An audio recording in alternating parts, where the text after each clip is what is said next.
ஆன்மீக பரிவர்த்தனை சேனல் நண்பர் அனைவருக்கும் வணக்கம். நம்ம இன்னைக்கு பார்க்க போற 63 நாயன்மார்கள் நமது தமிழர்களின் குலதெய்வமான பசுக்களுக்கு சேவை செய்து நாயனார் பதவியை அடைந்தவர்களை பத்தி பார்க்க போறோம். சண்டேஸ்வர நாயனார் அப்படிங்கிறவர் இந்த பசுக்களுக்கு சேவை செய்து இந்த நாயனார் பதவியை அடைந்தவர்கள் ஒருவர். அவருடைய வரலாறு என்னன்னாக்கா, சோழ நாட்டில் அந்தணன் மரபில் திருச்செங்கனூரில் அப்படிங்கிற ஊர்ல இவர் வாழ்ந்து வராது.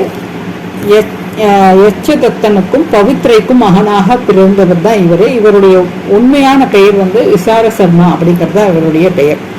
சிறு வயதிலேயே இவர் கல்வியெல்லாம் சிறந்து விளங்குவார். ஒரு முறை ஆயன் ஒருவன் பசுமாட்டை அடிக்கிறான். அதை பார்த்துட்டு இவர் அவன்கிட்ட பசுமாட்டையெல்லாம் அடிக்கக்கூடாது அப்படின்னு சொல்லிட்டு தானே அந்த பசுமாடை மேய்க்கிறேன் அப்படின்னு சொல்லிட்டு அவனுக்கு அறிவுரை சொல்லிட்டு அந்த பசுமாடை இவர் பராமரிக்க ஆரம்பிச்சார்.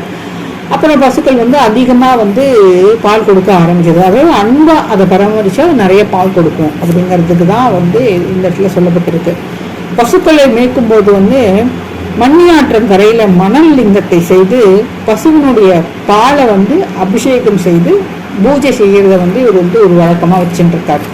இதை கண்ட ஒரு ஊர் மக்கள்லாம் போய் என்ன பண்றாருனாக்கா, இந்த விசாக சர்மாவுடைய அப்பாவாகிய எச்சதுத்தன்ட்ட போய் குற்றம் சொல்லுகிறார்கள். இந்த மாதிரி அவன் பாலை இந்த மாதிரி மண் லிங்கத்துக்கு பூஜை பண்ணி வேஸ்ட் பண்றான் அப்படின்னு சொல்லிட்டு சொல்றப்போ அவர் ரொம்ப கோபத்தோட இவர் மாடு மேய்க்கிறப்ப இவர் என்ன பண்றாருன்னு பார்க்க வரப்போ இவர் மணல் லிங்கத்தை பண்ணி பால் அபிஷேகம் பண்ணிட்டு இருக்கிற பார்த்த உடனே கோபத்துல அந்த மணல் லிங்கத்தை காலால சிதைச்சிட்டு அப்புறம் அந்த பூஜை பொருட்கள் எல்லாம்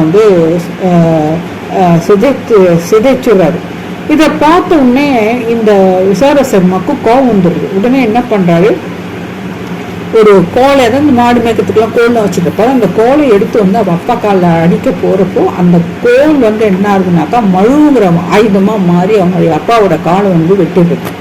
அப்ப சிவபெருமான் தோன்றி, நீ என் பொருட்டு நீ உன்னுடைய அப்பாவினுடைய காலை நீ துண்டித்த, அதனால இனி உனக்கு நான் தான் தந்தை, நான் உண்பதும் உடுப்பதும் எல்லாம் உனக்கு உரியதுதான், உனக்கு சண்டீசர் அப்படிங்கிற பதத்தை நான் உனக்கு தரேன் அப்படின்னு சொல்லிட்டு சிவபெருமான் அருள் புரிகிறாரு. இதுதான் இந்த சண்டீஸ்வர நாயனுடைய ஒரு வரலாறு. அடுத்த நாயனாருடைய வரலாறு அடுத்த வீடியோவில் பார்க்கலாம். நன்றி, வணக்கம்.